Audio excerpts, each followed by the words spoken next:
तो दोस्तों स्वागत है आप सभी का मैथ वाले सर के नए वीडियो में। तो बेसिकली आज के वीडियो में हम बात करने वाले हैं कि वैल्यू ऑफ √3 कैसे फाइंड करते हैं।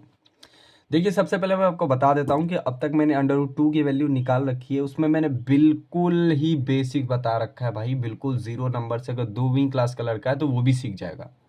इससे पहले वाली वीडियो आप जाकर चैनल पर चेक कर सकते हो, उसमें मैंने बिल्कुल हिंदी में स्टेप वाइज सब कुछ करके दिखा रखा है।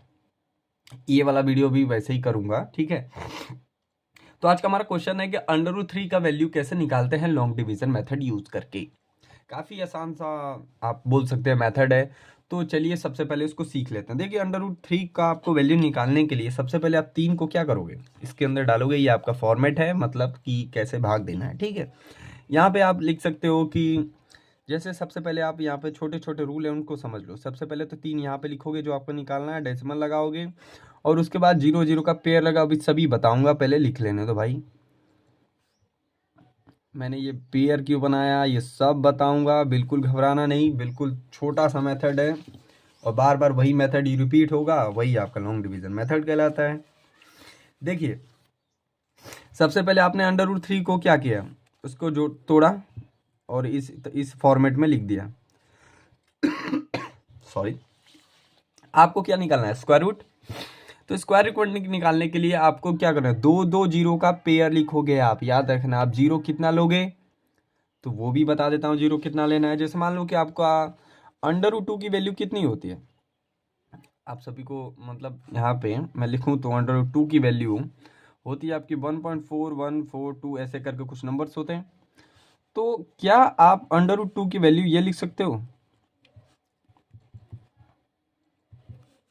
बिल्कुल लिख सकते हैं। एक नंबर ही तो हमने कम किया है और ये चीज़ें रिपीटिंग है, मतलब कि डेसिमल के बाद एक दो अंक हम दिखा सकते हैं, उतना तक छोड़ सकते हैं। तो वही आपको डिपेंड करता है कि आपको कितना नंबर दिखाना है। तो मैं डेसिमल के बाद 3 अंक दिखाने वाला हूँ, इसीलिए 3 पेयर मैंने लिए। आई होप आपको समझ में आ गया कि जीरो कितना लेते हैं। और एक बात हमेशा याद रखना, जीरो जब भी लेना पेयर में लेना और पेयर में ही नीचे उतारा जाएगा डिवीजन करते वक्त। तो चलिए क्वेश्चन को स्टार्ट करते हैं। इस फॉर्मेट में आने के बाद अब अगला रूल देखिए, यहाँ पे ध्यान से बिल्कुल समझिएगा। अगर आप छोटे छोटे चीज़ों को समझ जाओगे तो वही चीज़ें बार बार रिपीट होती हैं और फिर आपको ये लॉन्ग डिवीजन मेथड में कभी दिक्कत होने वाली नहीं है। सबसे पहले हम 3 को सॉल्व करेंगे। 3 को सॉल्व करने के लिए यहाँ पे मैंने लेके जाऊंगा 1 बार। आप पूछोगे 1 क्यों है, तो वहाँ पे देखो भाई, देखो मुझे ये 3 लाना है, 3 को डिवाइड करना है। तो ऐसी संख्या में लूंगा जिसकी वैल्यू या तो 3 है या तो 3 से कम है, लेकिन 3 से ज़्यादा नहीं होनी चाहिए।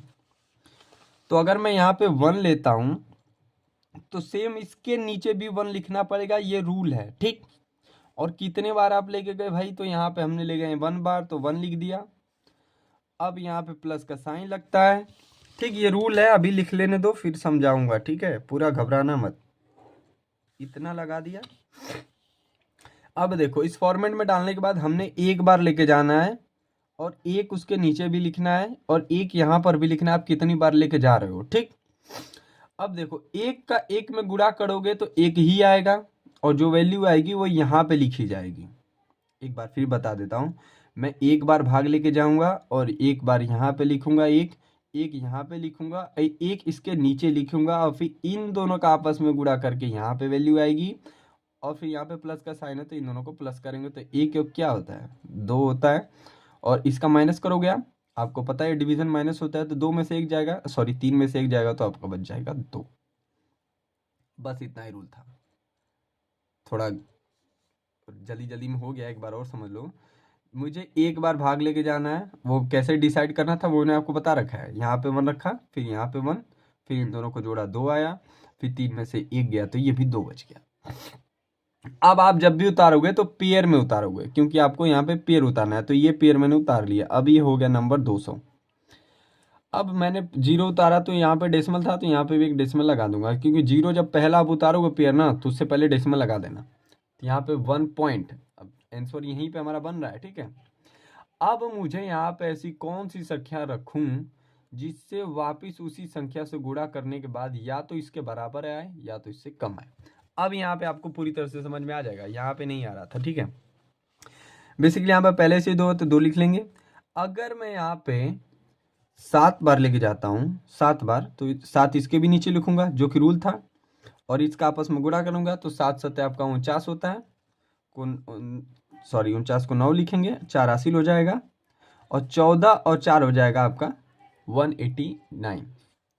तो 189 क्या है आपके 200 के पास है, इससे कम है, लेकिन इससे बराबर नहीं हो सकता है। अगर मैं यहीं पे ना 26 लूंगा, मतलब 6 बार ले जाऊंगा, तो आप जब गुणा करोगे तो वैल्यू आएगी कितना, इस वाली संख्या से तो कम ही आएगी ना, तो मुझे पास वाली संख्या लेना है, तो मैं 6 नहीं ले सकता।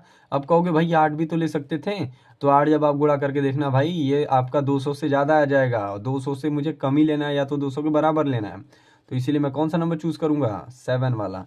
तो यहाँ पर मैं लिखूंगा 7, फिर इसके नीचे भी 7 लिखने पड़ेगा जैसा कि रूल होता है।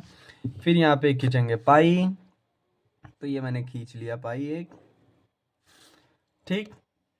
फिर यहाँ पे जो आप गुणा करोगे वैल्यू आएगी आपका 189 आया था हमारा वैल्यू, ठीक है। इसको माइनस करेंगे, तो इसको माइनस करोगे तो आपके पास जो वैल्यू बच जाएगी, जैसे मान लो कि मेरे पास बच जाएगा भाई 11। अब मैं जब भी उतारूंगा तो पेयर में उतारूंगा ना, तो एक और पेयर उतार लेता हूँ।